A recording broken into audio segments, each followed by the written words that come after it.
I'm going to argue those who become sustainably wealthy, those who become what others might say is rich, are sacrificing something in order to have the future financial stability.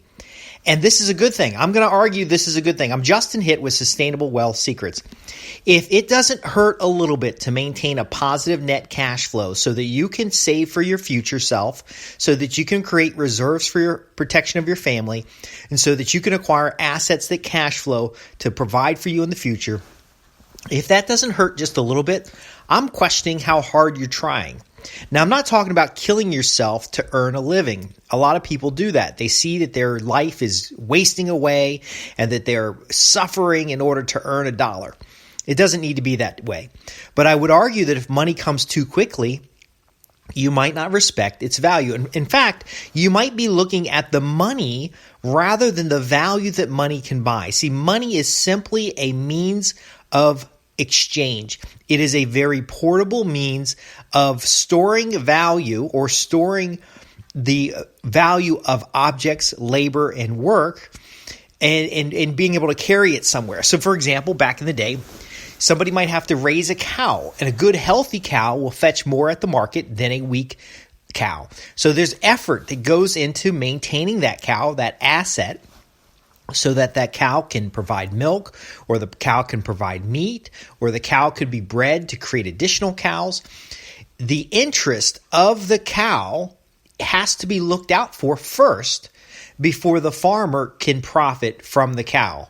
This is very important to understand. Now, we have factory farms and we have a lot of disconnect from the agriculture, but that seed must be planted before the crop can grow.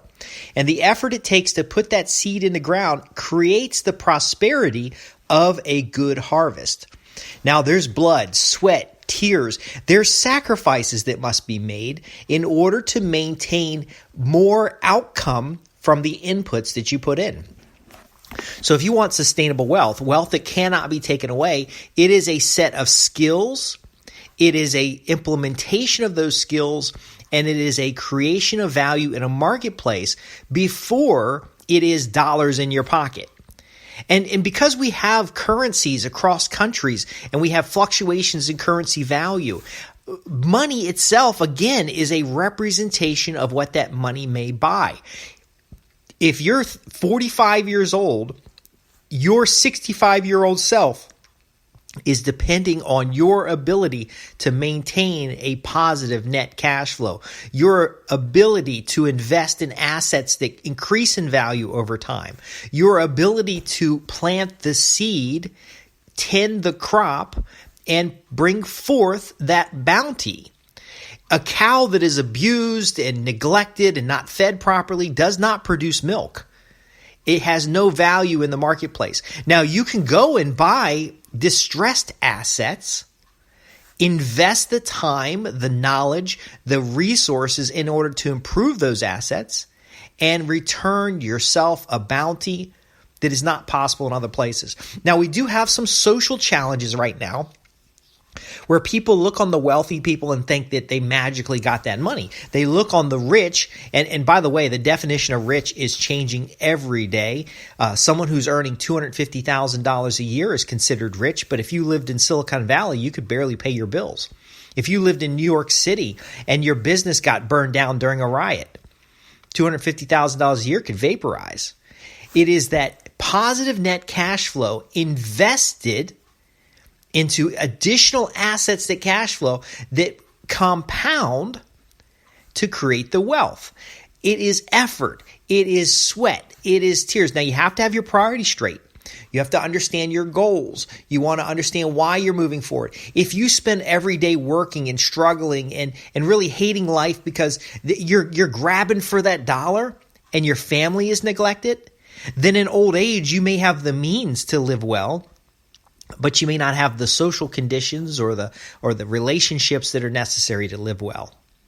It is a very delicate balance. And in fact, when someone focuses only on money, they miss the opportunity. See, everybody wants easy money. You know, there's billions of people around the world who gamble to seek that instant surge of wealth. In the United States, millions and millions of people in every state buy lottery tickets seeking that instant wealth. I would argue that wealth gained easily is wealth that is easily lost. But wealth earned through effort is wealth that you can respect. Now, I'm not saying that it has to be hard to maintain a positive net cash flow. As I've discussed in many of my reports and programs, I've known people that have made average incomes and they've lived below their means and were able to have extraordinary lives.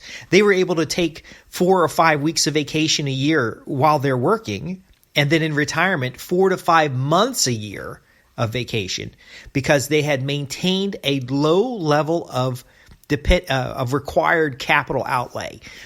So in the business world, it's that overhead. They maintained a very, very low administrative overhead. Now, were they dressed like paupers and wearing clothes with holes in them? No, it's a whole different story. These folks were in church clothes pretty much all the time, unless they're working and they put on work clothes.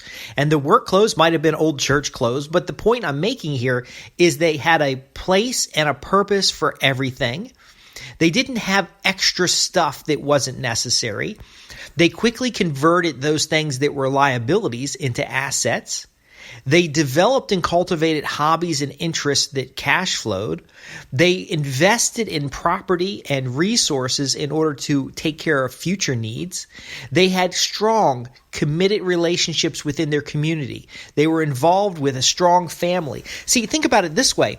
If you invest the time now in your children's well-being, teaching them and educating them and working with them so that they're good quality people, then you won't have problems with them when they're teenagers. You won't have to pay for drug rehab. You won't have to send them to a special school because they're having problems in the regular school. You won't have the legal expenses associated with these things. Now, you might have the means to pay for legal fees and drug rehab and stuff like that. You see the celebrities, for example. You see the celebrities having problems.